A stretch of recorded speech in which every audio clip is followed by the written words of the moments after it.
다메섹에 대한 말씀이라. 하맛과 아르밧이 수치를 당하리니 이는 흉한 소문을 듣고 낙담함이니라. 바닷가에서 비틀거리며 평안이 없도다. 다메섹이 피곤하여 몸을 돌이켜 달아나려 하니 떨림이 그를 움켜잡고 해산하는 여인같이 고통과 슬픔이 그를 사로잡았도다. 어찌하여 찬송의 성읍 나의 즐거운 성읍이 버린 것이 되었느냐. 이는 만군의 여호와의 말씀이니라. 그런즉 그날에 그의 장정들은 그 거리에 엎드려지겠고 모든 군사는 멸절될 것이며 내가 다메섹의 성벽에 불을 지르리니 베나닷의 궁전이 불타리라. 바벨론의 느부갓네살 왕에게 공격을 받은 게달과 하솔 나라들에 대한 말씀이라. 여호와께서 이와 같이 말씀하시되 너희는 일어나 게달로 올라가서 동방 자손들을 황폐하게 하라.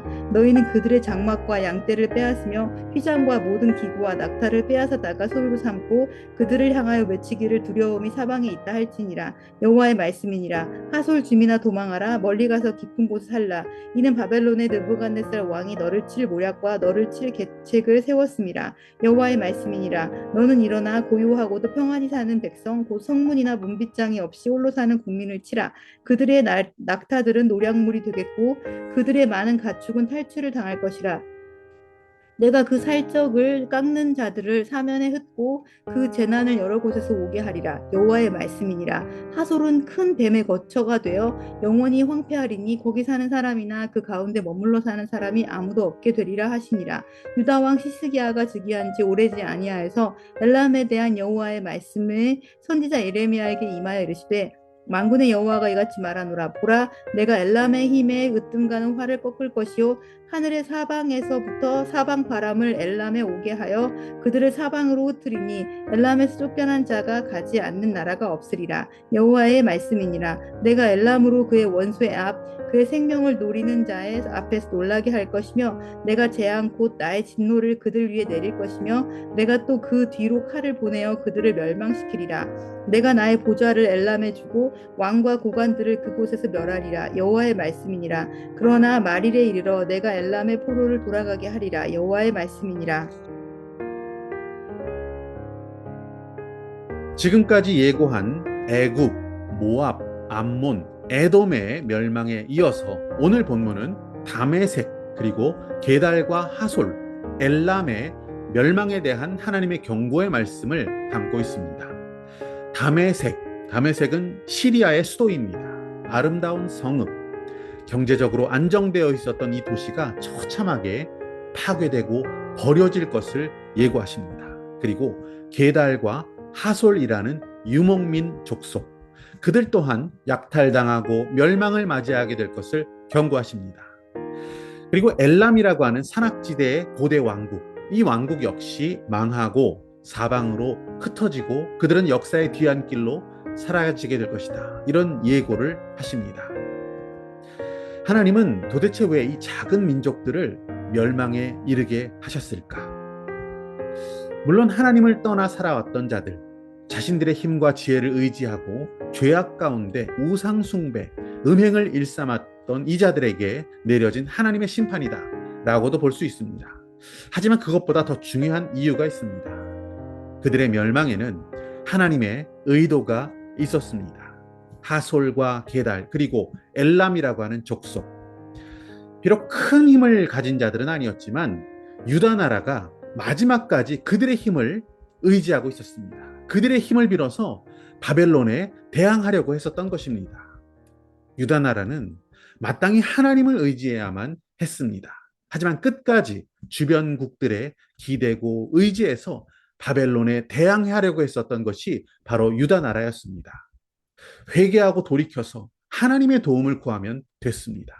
하나님의 전능하심 앞에 겸손히 나아가 하나님을 의지했어야 마땅합니다. 하지만 끝까지 유다는 하나님보다는 주변 족속들, 그들의 힘과 그들의 역량을 이용해서 어떤 정치적 역학관계를 이용해서 살아남기 위해서 끝까지 정략적인 술수를 자기 방편으로 삼았던 유다 나라, 유다 백성들. 하나님은 그들의 모든 기대와 세상적인 가능성을 완전히 끊어내시기를 원했습니다. 그들이 오직 주만 구원자 되시며 피난처 되시고 도움 되시는 하나님만 바라볼 수 있도록 그 주변국들을 정리해버리신 것입니다. 게달과 하솔 그리고 엘람은 유다 나라가 미련을 버리지 못하고 기대했고 또 의지했던 그런 나라였습니다. 게솔 또 게달과 하솔 이런 베두인 족속이죠. 이들을 이용해서 유다 나라는 계속해서 공격해 들어오는 그 바벨론 나라를 좀 귀찮게 하려고 했던 것입니다. 그리고 바벨론과 가까운 지역에 살고 있었던 그 높은 지대에 있었던 엘람 사람들을 이용해서 화살을 바벨론에 쏘아서 그들을 좀 괴롭히면 우리에게 살 길이 생기지 않을까. 유다 나라는 끊임없이 세상의 방법, 자신들이 조금이라도 기대고 또 의지해 볼 수 있는 것들이 있다면 그것을 내려놓지 않으려고 했던 것입니다. 하나님께서는 유다가 기대하고 있었던 모든 세상적인 방편들을 다 제거하시기로 작정하셨습니다. 하나님께로 돌아오기를 거부하고 세상에서 그 의지할 것들을 찾고 있는 그들이 기대하고 있는 것들, 그들이 기대고 있는 것들, 그들이 의지하고 있는 그 모든 것들을 다 제거하시기로 작정하셨던 것입니다. 예수님께서는 물고기를 잡는 일에 실패한 베드로를 만나십니다. 그리고 베드로에게 이렇게 말씀하신 바 있습니다. 깊은 데로 가서 그물을 내려 고기를 잡으라. 그래도 지금까지 업으로 살아왔던 베드로에게 해주신 이 주님의 말씀은 사실은 너무나 비상식적인 말씀이었습니다. 우선 해가 뜬 후에 그물을 던져서 물고기를 잡는다. 이것은 불가능한 일이었습니다. 게다가 갈릴리 호수에서는 고기를 잡기 위해서 당연히 얕은 곳으로 가야 했습니다. 그런데 깊은 곳으로 가라. 이렇게 주님이 말씀하셨기 때문입니다. 이것은 상식을 깨뜨리는 명령이었습니다. 그런데 베드로가 어떻게 합니까? 이 말씀을 듣고 순종하고 있습니다.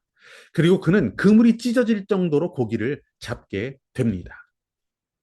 왜 이런 일이 벌어집니까? 어떻게 이런 일이 벌어지게 되었습니까?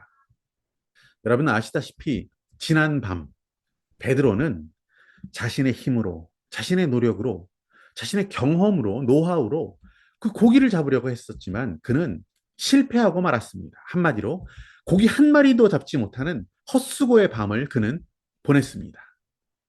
주님은 밤새도록 베드로의 모든 가능성을 다 끊어놓으신 것입니다. 완전한 실패, 완전한 절망의 그를 툭 던져 놓으셨던 것입니다.